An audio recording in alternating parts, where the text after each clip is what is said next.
నవమోసాలు మోసి జన్మనిచ్చిన కన్నతల్లి పట్ల బిడ్డకుండే ప్రేమానురాగాలు పొరవర్తన నీటి సమాజంలో ఉద్యోగరీత్యా విదేశాల్లో ఉంటున్నా కూడా కన్నతల్లికి వెనుదన్నుగా ఉంటూ ఆ తల్లి జన్మదిన వేడుకను ప్రతి సంవత్సరం సేవా కార్యక్రమాలతో నిర్వహించే ఆ తనయుడి నేటి సమాజంలో ఎంతో మంది కొడుకులకు ఆదర్శమని సామాజిక సేవ అభిలాషి తన్నూరు శివశంకర పేర్కొన్నారు. స్థానిక బురిపాలెం రోడ్లోని ఏఎస్ఎన్ మహిళా ఇంజనీరింగ్ కళాశాల సమీపంలో గల శ్రీ మహాత్మా సేవా శాంతి ఆశ్రమంలో సోమవారం మువ్వా పద్మావతి జన్మదినోత్సవాన్ని పురస్కరించుకుని ఆమె కుమారుడు మువ్వా మహేష్ ఆధ్వర్యంలో వృద్ధుల సమక్షంలో తల్లి జన్మదిన వేడుకలు నిర్వహించారు. తొలుత మహాత్మా గాంధీ మందిరంలో ప్రత్యేక పూజలు నిర్వహించగా తల్లి పద్మావతి కేక్ కట్ చేసి వృద్ధులతో తమ ఆనందాన్ని పంచుకున్నారు. ఈ సందర్భంగా తన్నీరు శివశంకర్ మాట్లాడుతూ ఉన్నత చదువులు, ఉద్యోగ అవకాశాలు విదేశాల్లో ఉన్నా కూడా తల్లి పట్ల మమకారు చాటుకుంటూ ప్రతి సంవత్సరం పలు సేవా కార్యక్రమాలతో తల్లి జన్మదినోత్సవాన్ని నిర్వహించిన తనయుడు మహేష్ నేటి సమాజంలో కొందరికి స్ఫూర్తిగా నిలుస్తారని అన్నారు.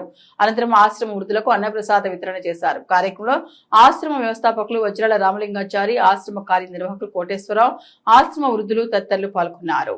ప్రతి తల్లి కూడా తన బిడ్డని అడ్డాల నాటి బిడ్డగానే చూసుకుంటూ జీవితాంతం కూడా బిడ్డ బర్త్డే చేసుకుంటూ ఉంటుంది. కానీ అందుకు విరుద్ధంగా ఈరోజు కష్టంలో ఉంటున్నప్పుడు కూడా మరి స్వదేశానికి విచ్చేసి ఆ తల్లి జన్మదినోత్సవాన్ని గుర్తుపెట్టుకొని ప్రతి సంవత్సరం కూడా సేవా కార్యక్రమాన్ని నిర్వహిస్తూనే ఉన్నాడు. అది ఎంతో విశేషమైనటువంటి కార్యక్రమం. ఈనాటి యువత స్ఫూర్తిగా తీసుకొని ఆదర్శంగా తీసుకొని ముందుకు వెళ్ళడానికి దోహదం చేస్తుందని చెప్పేసి సందర్భంగా మహేష్ కూడా హృదయపూర్వకంగా శుభాభినందనలు తెలియజేస్తున్నాను. మరి ఇటువంటి బంగారం లాంటి బిడ్డను కన్నటువంటి ఆ తల్లి నిజంగా అదృష్టవంతురాలు.